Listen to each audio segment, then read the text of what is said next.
Saudara, kita percaya kalau kita ada hari ini semua karena Tuhan. Dia turut bekerja dalam segala sesuatu di hidup kita untuk mendatangkan kebaikan demi kebaikan. Di tengah masalah, di tengah persoalan, di tengah tantangan yang kita hadapi pun dia turut bekerja. Tujuannya apa? Untuk mendatangkan kebaikan buat saudara dan saya. Tidak bisa dipungkiri Bapak Ibu, kadang-kadang ketika kita membuka mata kita yang kita lihat masalah atau problem. Kita membuka mata kita melihat ada banyak hal-hal yang kita doakan. Tapi kok Tuhan kayaknya belum menjawab sesuai dengan apa yang kita harapkan. Tapi saudara, kalau engkau percaya bahwa Dia Allah turut bekerja dalam segala sesuatu untuk mendatangkan kebaikan. Maka apa yang saudara dan saya pikirkan terbatas. Yang Tuhan mau kasih buat kita lebih dari apa yang kita doakan. Tepuk tangan sekali lagi yang hebat.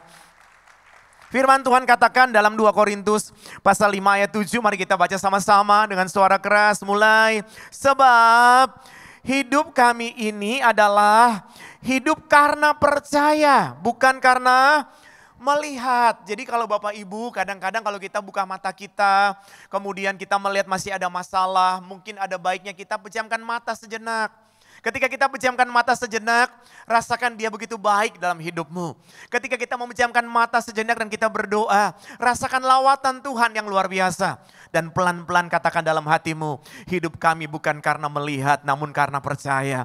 Sekalipun kadang-kadang kita melihat masih ada masalah, sekalipun kadang-kadang kita melihat hal-hal yang kita doakan, kok kayaknya Tuhan belum jawab seperti apa yang kita harapkan. Namun karena kita percaya, hari ini kita ada sebagaimana kita ada. Ini adalah bukti penyertaan Tuhan yang hebat buat kita semua. Maka di ibadah yang kedua ini saya angkat tema berbeda, yaitu faith in motion. Artinya kita harus memiliki iman yang bergerak, saudara. Katakan sama-sama dengan saya, iman yang terus bergerak. Lebih keras lagi saudara, iman yang terus bergerak. Kan tidak mungkin saudara, kita hidup saat ini masih pakai iman 10 tahun yang lalu saudara. Atau 5 tahun yang lalu, kan kita harus going to the next level. Dari waktu ke waktu kita belajar banyak hal. Dari waktu ke waktu proses yang kita lalui, yang kita lewati. Membuat kita semakin dewasa saudara. Usia bisa bertambah, namun yang membuat seseorang dewasa bukan karena usianya yang bertambah. Tapi karena dia melewati setiap proses. Dan proses yang Tuhan izinkan kita lewati itu membawa dampak baik buat setiap kita. Orang yang melewati proses dan selalu keluar sebagai pemenang, keluar lagi sebagai pemenang, akan belajar banyak hal. Sehingga ketika dia menghadapi proses berikutnya, dia udah anggap, ini gampang. Karena saya sudah lewatin yang sebelumnya. Saudara, saya mau bertanya kepada saudara, berapa banyak yang pernah ditolong Tuhan? Pasti semua dong ya, lambaikan tangan tinggi, sekali lagi tepuk tangan yang hebat. Maka apabila saudara menghadapi proses hari ini, bilang dulu aja Tuhan tolong, masa sekarang Tuhan gak tolong sih, betul gak saudara? Kalau saudara dan saya ditolong Tuhan tahun 2023, maka Tuhan yang sama pasti tolong kita tahun 2024. Maka milikilah iman yang terus bergerak saudara. Kita akan sama-sama belajar dari seorang pemuda Yahudi yang buta, seorang pengemis. Dan saya akan sampaikan khotbah ekspositori yang saya percaya ini boleh menjadi berkat buat kita siang hari ini. Saya rindu mengajak kembali Bapak Ibu, nanti setiap ayat demi ayat kita akan membacanya bersama-sama dengan suara keras. Karena kita percaya firman Tuhan yang keluar tidak akan pernah kembali dengan sia-sia. Yang setuju katakan amin. Markus 10 ayat 46. Kita mulai, lalu tibalah Yesus dan murid-muridnya di Yeriko, dan ketika Yesus keluar dari Yeriko bersama-sama dengan murid-muridnya dan orang banyak yang berbondong-bondong, ada seorang pengemis yang buta bernama Bartimeus, anak Timeus, duduk di pinggir jalan. Tuhan Yesus bersama dengan orang banyak, Tuhan Yesus bersama dengan murid-muridnya dalam perjalanan mau menuju ke Yerusalem. Karena itu adalah hari-hari, waktu-waktu di mana akan ada Paskah orang Yahudi, saudara. Beda dengan Paskah Kristiani, memang sama-sama merayakan kemenangan, namun Paskah Yahudi itu adalah merayakan kemenangan ketika mereka bebas dari perbudakan di Mesir. Namun Paskah yang kita rayakan kan kebangkitan Kristus ya. Tuhan Yesus pun menghargai Paskah orang Yahudi dan Tuhan Yesus dalam perjalanan menuju ke Yerusalem. Namun dalam perjalanan itu Tuhan melewati tempat yang namanya Yeriko. Di sana ada seorang yang buta, seorang yang tidak bisa melihat, seorang yang sangat terbatas, seorang yang tidak terpandang karena dia seorang pengemis. Bahkan dikatakan bahwa bernama Bartimeus. Bartimeus berarti anak Timeus. Seperti Baryonah, artinya anak Yonah, saudaraku. Jadi mungkin orang ini saking tidak terlalu terpandangnya, orang lebih ingat nama ayahnya, saudara. Bartimeus, begitu kira-kira. Bukankah Bapak Ibu dalam hidup ini, ada kalanya saudara dan saya berada dalam posisi yang tidak berdaya, yang tidak dapat berbuat banyak. Sehebat-hebatnya manusia, sepintar-pintarnya manusia. Kadang-kadang kita berada dalam posisi tidak berdaya Bapak Ibu. Kadang-kadang kita merasa meskipun sudah luar biasa nih, tapi kita kadang-kadang merasa aduh kenapa ya saya terpuruk sekali. Kenapa ya saya dipandang sebelah mata sama orang-orang itu. Kenapa ya orang itu kalau lihat saya dia buang muka. Kenapa ya kok orang itu dia senang melihat saya susah. Saudara jujur dalam dunia ini, jujur ya maaf ya. Ada orang-orang yang susah lihat orang lain senang. Dan senang lihat orang lain susah. Kecuali jemaat NDC di tempat ini. Tepuk tangan yang hebat ya.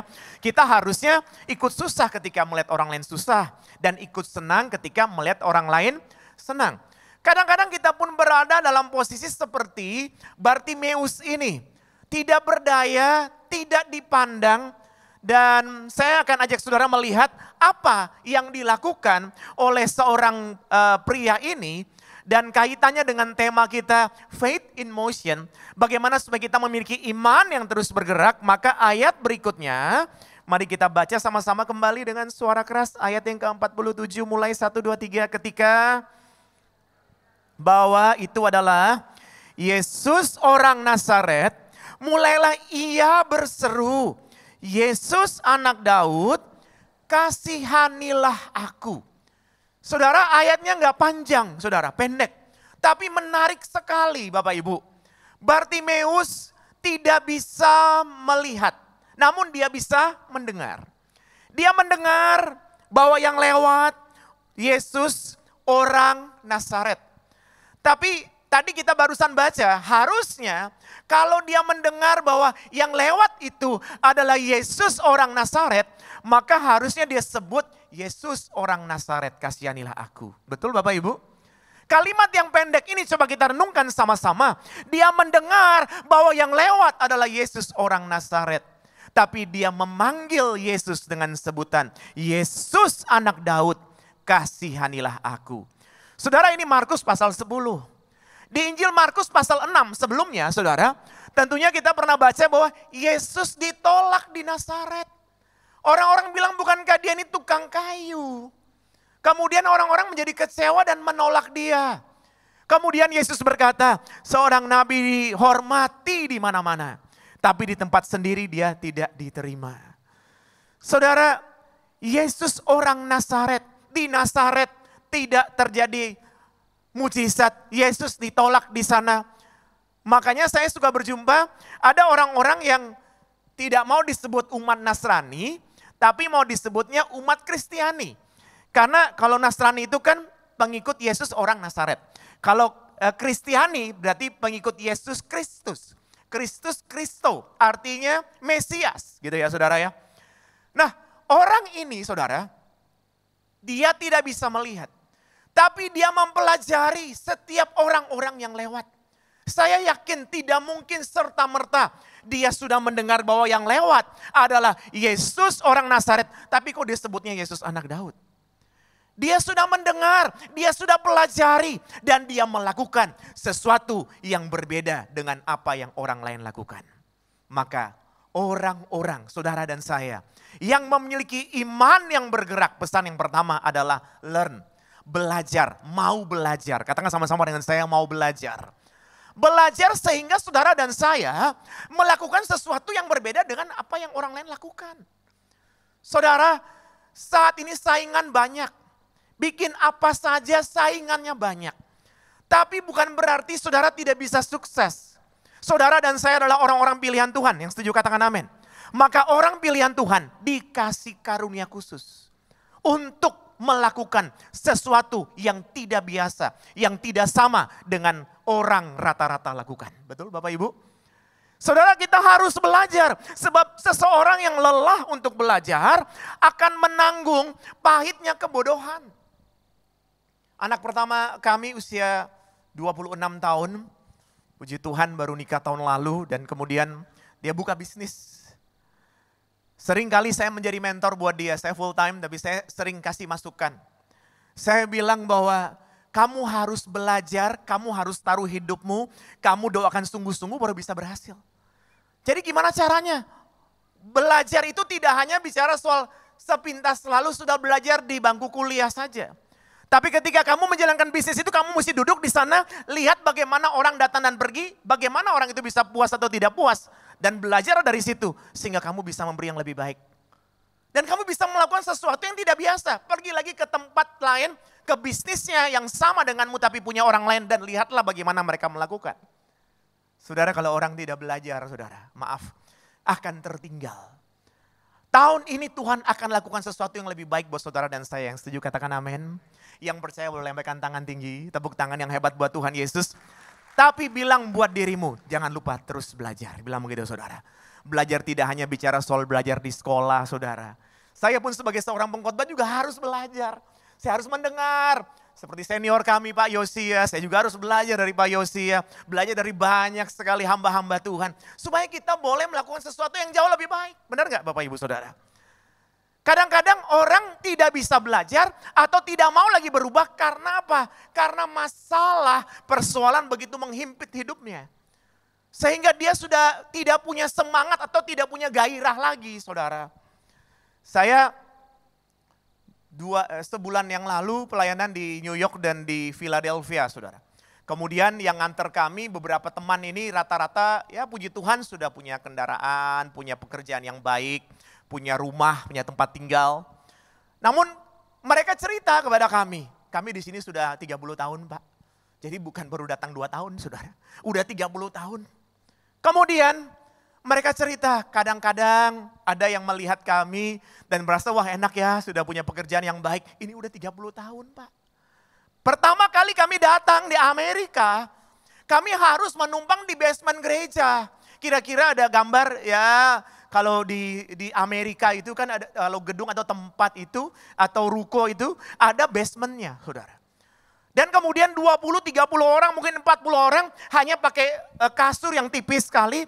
Tidur sama-sama di sana, kamar mandi cuma 2 yang tidur mungkin 40 orang saudara di sana. Kemudian mereka harus bangun pagi-pagi untuk berjuang keras bekerja. Mereka harus pelajari tempat di mana mereka tinggal itu apa sih yang harus mereka lakukan supaya mereka bisa bertahan hidup. Bahkan mereka berkata, tidak sedikit dari kami yang mengambil 2 job Pak. Kerja dari pagi sampai sore di perusahaan ini. Karena nggak cukup, kami harus berusaha kerja lagi di perusahaan lain. Untuk job berikutnya, untuk bertahan. Tapi satu hal yang mereka katakan dan saya sangat diberkati. Di tengah kami belajar dari proses demi proses. Hanya Yesus sahabat sejati yang membuat kami ada hari ini. Tepuk tangan dulu yang hebat. Karena ada kalimatnya juga, yuk kita baca sama-sama saudara. Meskipun kadang keadaan tidak bersahabat, namun Yesus adalah sahabat sejati yang selalu memotivasi. Jadi jangan sampai kita kehilangan gairah untuk belajar karena masalah menghimpit hidup kita. Tapi katakanlah buat dirimu bahwa meskipun keadaan menghimpit aku, tapi aku punya sahabat sejati, yaitu Yesus yang tidak pernah tinggalkan aku. Dan ketika saudara merasa Tuhan Yesus tidak pernah tinggalkan saudara, maka ada gairah lagi untuk terus belajar di tengah segala proses.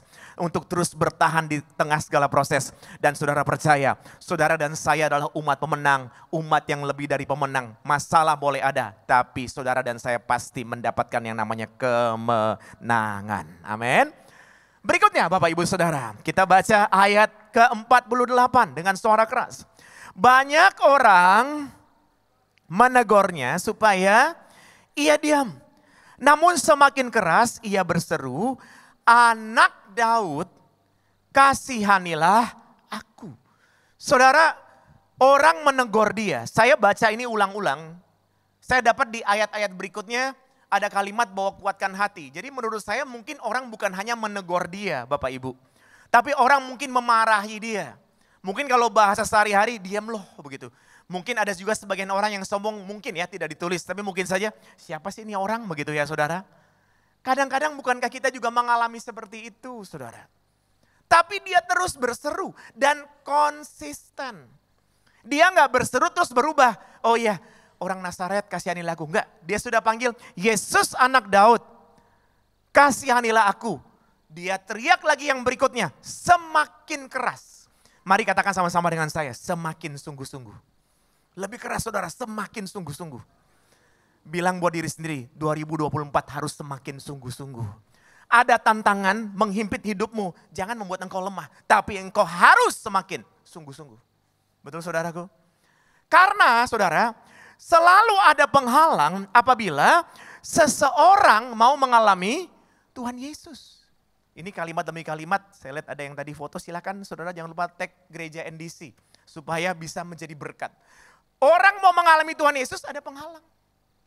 Dia mau mengalami Tuhan Yesus ada penghalang. Orang marahin dia, orang tegur dia. Maaf kalau contoh gampang mungkin kadang-kadang saudara dulu kita berdoa minta berkat dari Tuhan pekerjaan. Kemudian Tuhan sudah berkati pekerjaannya mulai sibuk rame. Malah sekarang Tuhan susah cari kita. Ada aja penghalang saudara. Jangan, sekali Yesus selamanya Yesus. Kalau sudah komit tetap komit. Sayang nih kan bisnisnya besar. Tuhan bisa kirim 2 kali lebih besar dari itu, tepuk tangan yang hebat buat Tuhan Yesus. Utamakan Tuhan saudara. Utamakan Tuhan. Anak kami yang kedua kerja sambil kuliah. Usianya sekarang 20 tahun sekian. Di tengah dia bekerja, terus malamnya kuliah.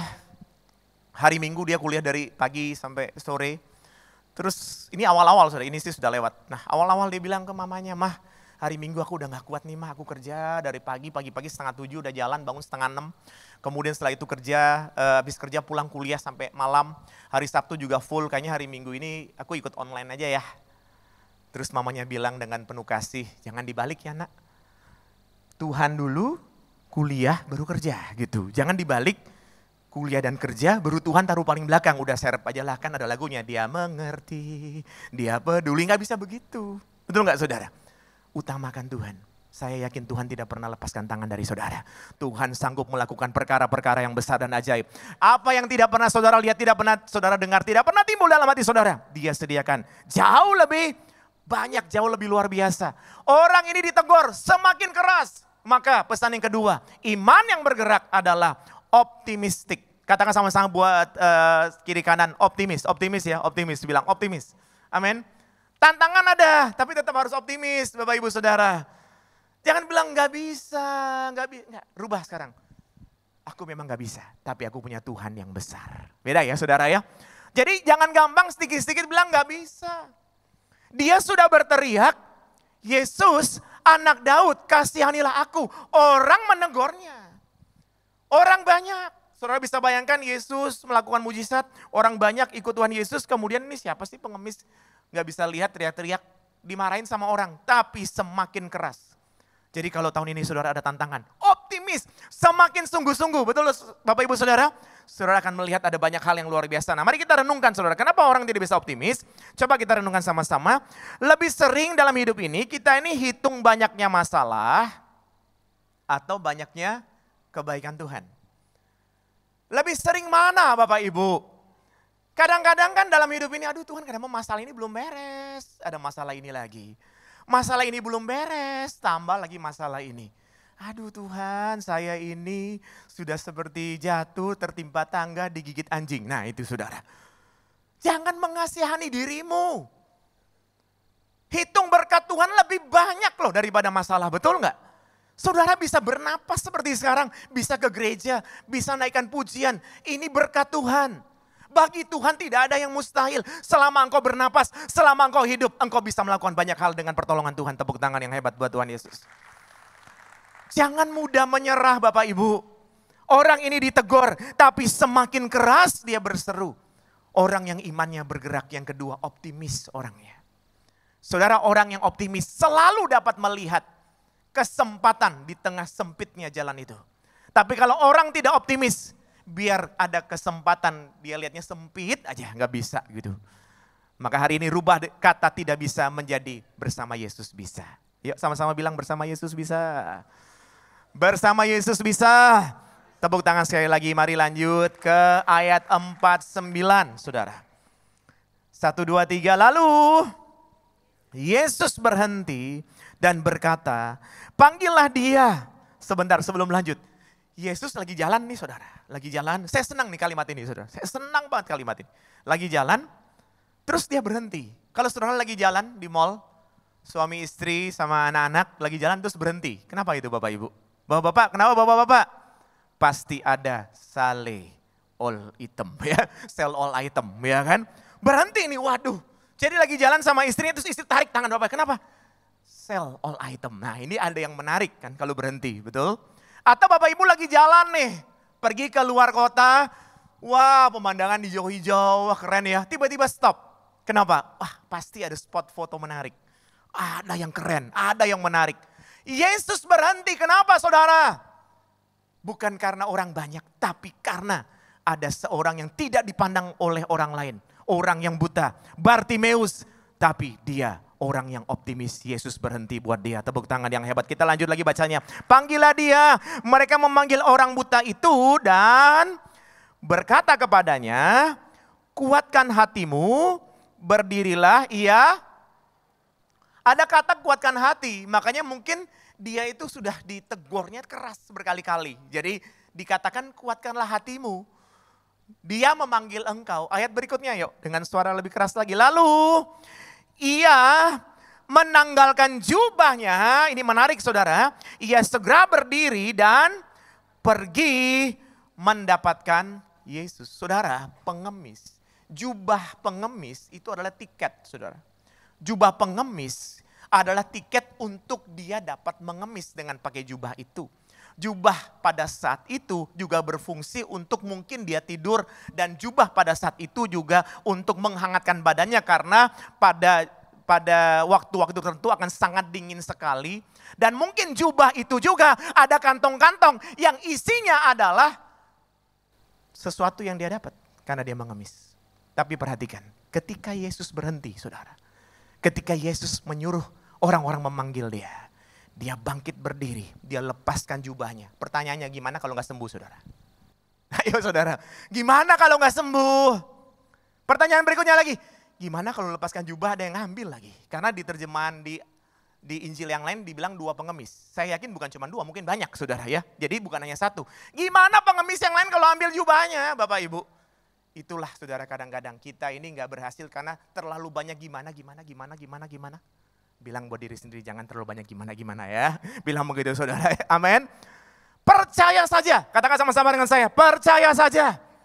Dia lepaskan jubahnya dan pergi mendapatkan Yesus. Orang yang imannya bergerak saudara, orang yang imannya terus bergerak akan memperoleh yang namanya kemenangan atau victorious. Tepuk tangan yang hebat, betul? Saudara memang gak mudah, tapi ada kalimat bagus nih saudara. Sebab sekalipun tidak ada dasar untuk berharap, namun Abraham berharap juga dan percaya. Kadang-kadang ini loh saudara, kemenangan kita tidak bisa peroleh karena kita bilang gimana ya kalau gak berhasil. Dasarnya apa? Ya kan terlalu banyak pakai logika dan logika. Kalau kita pakai logika yang terjadi logika. Kalau kita pakai iman yang terjadi mujizat. Tepuk tangan yang hebat. Betul saudara? Bukan tidak boleh pakai logika saudara. Kita hidup harus kerja, harus belajar. Kadang-kadang pakai logika. Tapi di atas logika ada iman. Iman yang terus bergerak. Sekalipun tidak ada dasar untuk berharap. Namun Abraham tetap berharap dan percaya. Berarti ada pengharapan di dalamnya. Pengharapan itu seperti sauh yang kuat. Apa itu sauh saudara? Jangkar. Jadi kalau kapal itu berlabuh, jangkar diturunkan. Jangkar yang kuat itu menahan kapal yang besar saudara.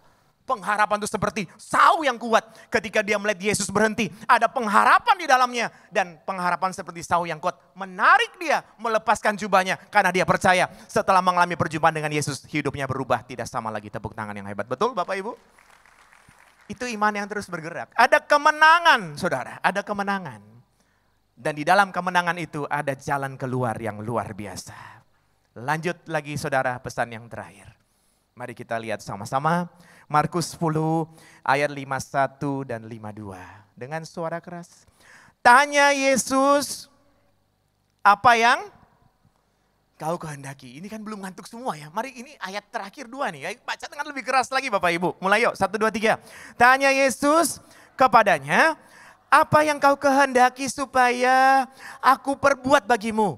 Jawab orang buta itu, Rabuni, supaya aku dapat melihat. Sebelum lanjut ayat terakhir saya mau jelasin dulu. Ada kata Rabuni Bapak Ibu. Saudara pasti merasa ada kata yang asing. Karena biasanya dipanggil guru. Tapi ini kata Rabuni. Kalau saudara buka Alkitab saudara, dalam 66 kitab atau perjanjian baru ada 27 kitab. Rabuni itu hanya muncul 2 kali Bapak Ibu. Muncul oleh seorang yang buta, seorang pengemis ini yang menyebut Yesus dengan kata Rabuni. Dan satu lagi muncul dari seorang yang bernama Maria Magdalena. Maria Magdalena pagi-pagi benar ya saudara pasti tahu ditafsirkan Tuhan Yesus setelah bangkit menampakkan diri pertama kali kepada Maria Magdalena. Yang kedua kali kepada murid-murid di Emmaus dan yang ketiga di tepi Danau Tiberias ditafsirkan saudara. Pada saat itu Maria Magdalena panggil Yesus dengan sebutan Rabuni. Yang artinya guru yang maha agung. Dia sudah melihat Yesus bangkit. Orang ini belum lihat Yesus bangkit, Bapak Ibu Saudara. Hebat ini orang ini, Saudara. Imannya besar. Katakan sama-sama dengan saya, imannya besar. Rabuni, supaya aku dapat melihat. Guru yang maha agung, aku ingin dapat melihat. Kira-kira begitu tafsirannya, Saudara. Dari awal orang ini sudah beda cara ngomongnya. Orang bilang Yesus orang Nazaret, dia bilang Yesus anak Daud. Orang mungkin panggil Yesus dengan sebutan guru, dia panggil Rabuni, Saudara. Mari belajar 2024, lakukan sesuatu yang tidak biasa-biasa. Lakukan sesuatu yang tidak biasa-biasa. Kalau biasa-biasa sama dengan yang lain. Dan ayat terakhir yuk, baca sama-sama ayat 52.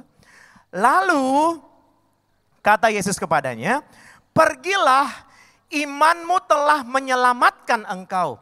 Pada saat itu juga melihatlah ia, lalu ia mengikuti Yesus dalam perjalanannya.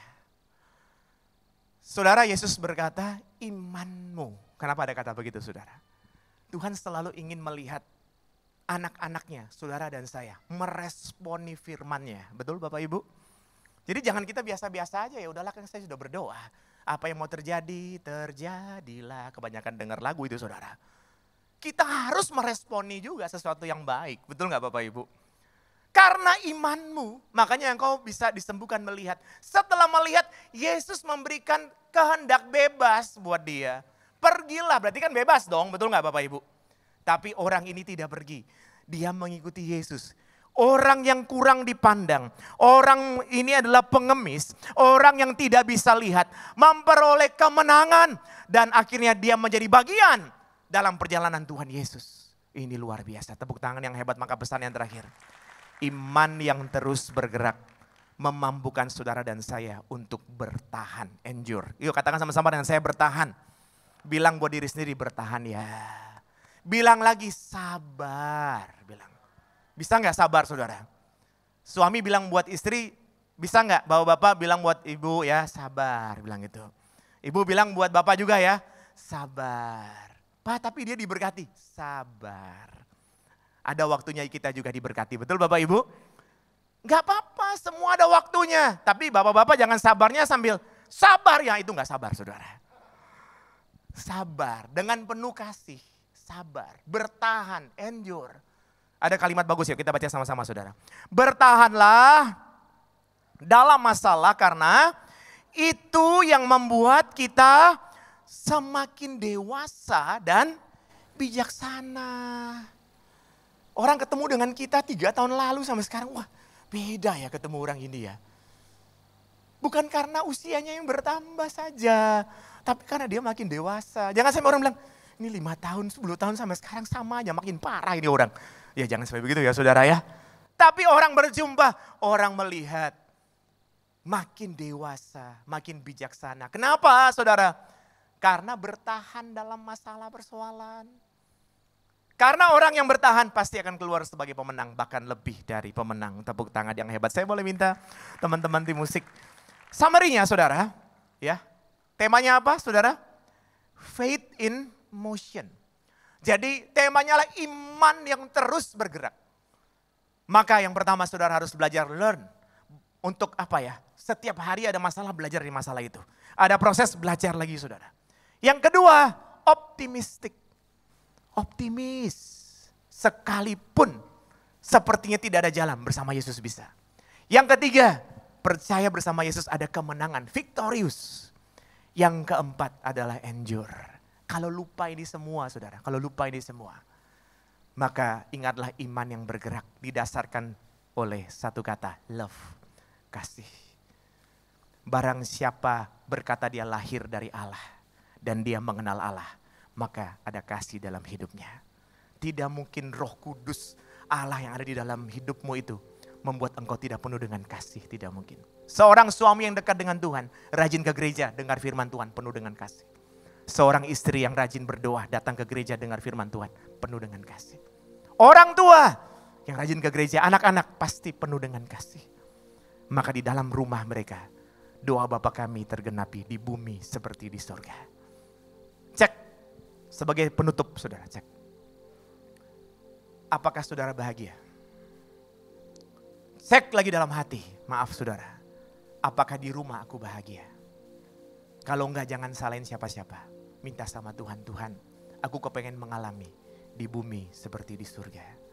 Di dalam rumah anak-anakku merasa bahagia. Mereka tidak terus kemudian berpikir, aduh malas pulang, pusing kalau di rumah. Atau suami juga menjadi suami yang bahagia sekali, gak bilang bahwa aduh kalau dulu sih lucu, sekarang ampun kayak harimau gak mau pulang aku, gak begitu lagi. Suami akan bahagia pulang. Istri pun demikian. Minta sama Tuhan, ada kebahagiaan. Kalau saudara sedang malah menghadapi proses tantangan saudara, gandengan tangan dalam keluarga. Gandengan tangan dan bilang, Tuhan aku kagum cara engkau membawa aku lewat proses ini. Beda loh saudara ya, saya ulangi ya saudara. Kalau lewatin proses masalah jangan bilang ini, Tuhan kenapa orang lain enak, kenapa dia enak Tuhan. Itu hancur hidupmu saudara, benar. Tapi gandengan tangan suami istri dan anak, Tuhan aku kagum. Aku kagum engkau izinkan aku lewatin proses ini. Supaya aku kuat. Dan ada waktunya aku menikmati sesuatu yang baik dari Tuhan. Tepuk tangan yang hebat.